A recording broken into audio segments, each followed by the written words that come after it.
Hi guys, my name is Sophie Farrow and I will be doing my final project presentation on the East Coast fever. This slideshow is just going to go over the general disease information about East Coast fever and then its overall effect on the global beef industry.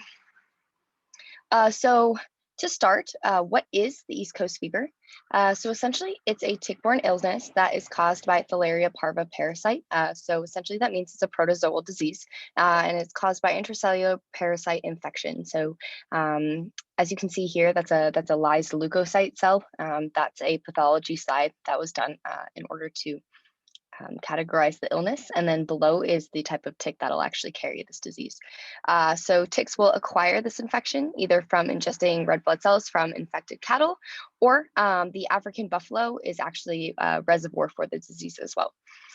So overall, the disease has been endemic to East Africa since the 19th century, but has since spread to other regions in Central and Southern Africa as well. So symptoms and transmissibility. Basically, the parasite directly attacks bone marrow in the infected animal, as seen in the past slide. That was a leukocyte cell, which was extant in bone marrow. And then this in turn produces an abnormal rate of immature and deformed leukocyte cells.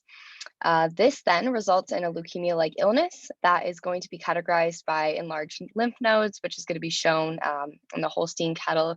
That's a bull up on the top photo right there. You can see his brisket and his lymph nodes are really, really swollen. Sort of looks almost like a tumor. Anemia, anorexia, and then the most common one is going to be frothy nasal, ocular, and oral discharge, and then also pulmonary edemas are also apparent. The disease kills millions of animals per year in Africa, and the transmissibility rates are incredibly high. A rancher can actually lose 100% of a herd in just under 3 weeks if only one cow is infected.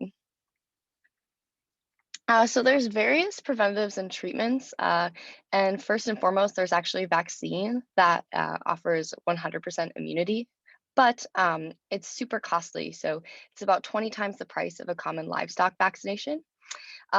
They also do acaricide dips. This is sort of like an anti-tick dip that you can dip your cows in. But as you can imagine, it's super labor intensive, and it's also highly pollutive and dangerous to natural flora and fauna species, most specifically the honeybee. Only treatment post-infection includes use of tetracyclines, which are now becoming obsolete with antimicrobial resistant strains that are emerging. But some good news, recent discovery by the International Livestock Research Institute in Kenya recently developed a genetic testing technology that will actually signal for an allele formation that will predict individual susceptibility to infection. So essentially this allele, if it's present, it will reduce production of infected animal cells, which then reduces infection rate and increases overall survivability of the animal. So this type of genetic testing provides insight into breeding practices that could eventually produce genetically immune animals. So there's a lot of economic and financial implications, not just specifically to Africa, but the entire global market. Overwhelmingly, this disease does affect developing nations in Africa. This is primarily due to insufficient access to vaccination programs as well as biosecurity measures. And while this indirectly affects the United States, the economic losses on a global scale imply at least $300 million each year due to livestock mortality because of the East Coast fever. And increased transmission rates and regional effect implies that in the future, US farmers may need to utilize costly vaccination programs in order to prevent East Coast fever from eventually occupying the United States. So there's a lot of debate about this topic, even though it's not a super highly publicized topic. It's been getting in the news a little bit more lately with the recent genetic discoveries, specifically at Beef Magazine. They just did a pretty big article on it.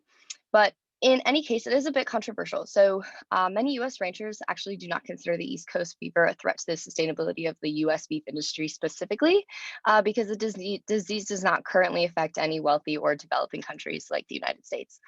Alternatively, many in the scientific community believe that the virulence of the East Coast fever could potentially affect mainland United States in years to come, with continued livestock traffic over international lines. Even so, developing countries that are most affected by East Coast virus do not have access to proper research funding, and this allows for more virulent strains to rapidly develop resistant to antimicrobials and thus pose threat to the welfare of the entire global industry. So, in conclusion, the East Coast virus directly affects farmers and ranchers in developing regions of eastern, southern, and central regions of Africa. The mortality rate of infected animals is nearly 100%, and ranchers face risk of total stock loss even if only one of their animals is initially infected. The global industry loses approximately $300 million per year due to mortality caused by East Coast fever, and strains of the parasitic infection have become substantially more virulent. Without increased scientific attention and research funding, the East Coast fever could potentially reach wealthier developed nations such as the US. Thank you for watching.